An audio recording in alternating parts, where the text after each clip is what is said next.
these are our takeaways from English 1250. I'm Katie. And I'm Sam. So some of the key themes from the Odyssey that we've seen are hospitality, hierarchy, hubris, and loyalty. Hospitality, also known as a guest relationship, was a social ritual that was expected of men in the Greek world, and men would be expected to host visitors, providing them with food, bath, and friendship gifts, and safety for the night.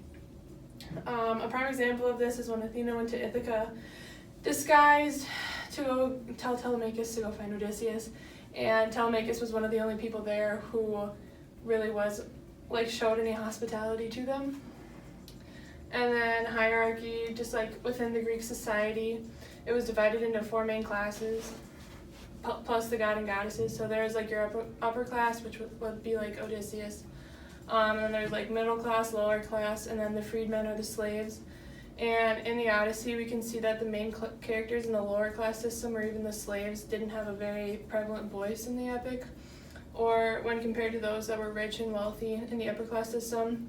Another example of this would be like when the suitors were in Odysseus' house and they just trashed it and did whatever they wanted because they were from a higher social class and they grew up that way thinking that they could just treat them however they wanted to because they were of a higher class. Hubris. So hubris is a sense of overbearing pride or presumption. In other words, arrogance within the Odyssey can be seen from either the suitors or the Cyclops, but the most prominent one would be from Odysseus, when he had finally escaped from the grips of Polyphemus and he declared that the great Odysseus had blinded him and defeated him. In the end, this led to more trouble for him because Poseidon had it out for him at the end.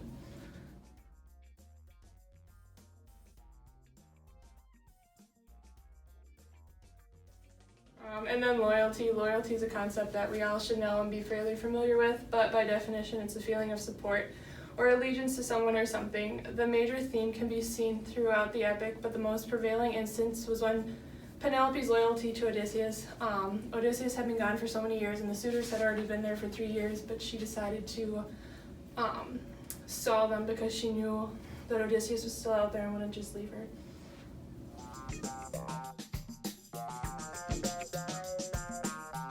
So our true takeaways from the Odyssey. Too many suitors are annoying. Don't do drugs because it really slows down the journey.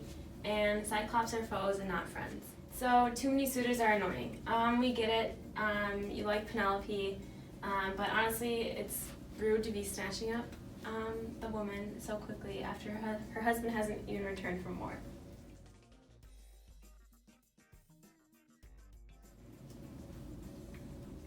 Don't do drugs, it really slows down the journey. This happens in the lotus flower. The crewmen are saying, hey, let's eat these psychedelic flowers, and end up forgetting everything they ever knew. So overall, don't do drugs because it really slows things down and takes you off track. And then Cyclops are foes, not friends.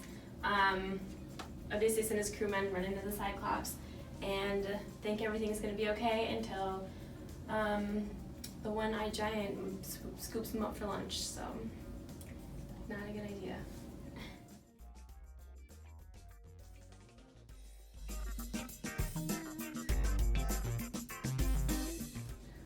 And then some more takeaways would be sirens sing really well, playing dress up is fun at every age, and Kobe beef isn't worth it.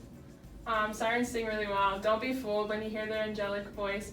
It's a trap. These are dangerous women who lure men into their trap with their voices and eventually kill their victims. In the Odyssey, you can see this when Odysseus becomes the first to live to tell the tale. This is because he had his men tie him to the staff of his ship while they sailed on so that he couldn't be lured in by them, and then his men just got to cover their ears.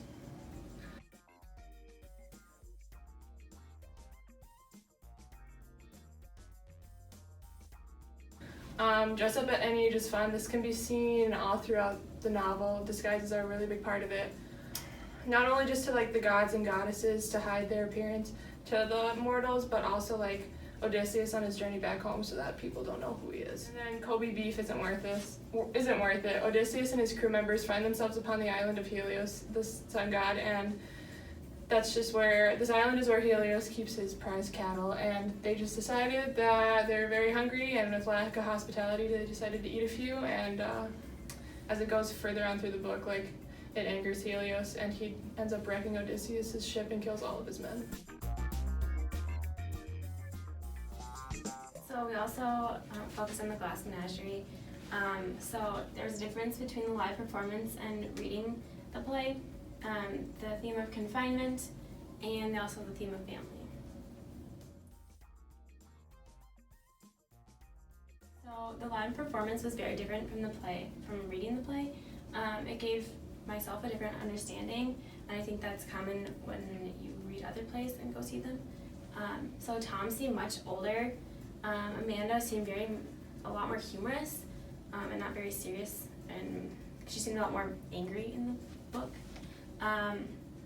The glass menagerie pieces that I pictured were a lot smaller, as well as the picture that we saw at the play. And then the dim lighting showed the memory piece of the play, which I thought kind of helped set the scene in the live performance. The idea of confinement. So Tom was feeling very trapped in a small apartment, feeling like he had to be there for Amanda and Laura. Laura was confining herself in the world of glass pieces. That's all she really cared about and thought about, not really spreading her wings or trying to go to school. And Amanda was very confined and living through her children, and so worried about her children constantly. And then the idea of family. Laura is very responsible for her glass pieces, leaving the rest of the responsibilities on Amanda and Tom to take care of her. And then Tom feeling the need to be the caretaker of the family and provide for them. And then Amanda feeling the need to care for her daughter and always be there for her. That is what we took away from our English class this semester.